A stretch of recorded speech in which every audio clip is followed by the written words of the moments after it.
Student Kokeza Josip Solin do 100 kg.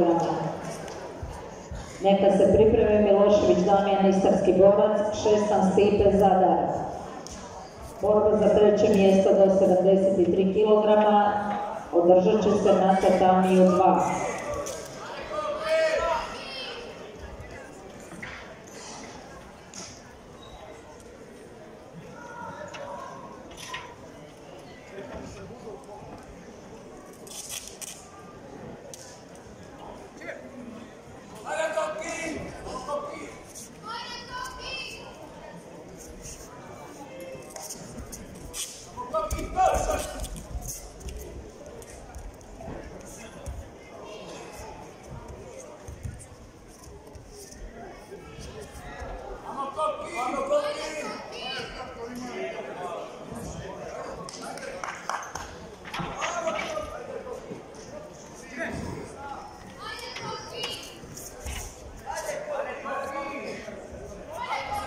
Tatami 2, neka izađu Šuljak Andreja Dubrovnik, Gobec Leja Zagreb, tatami 2.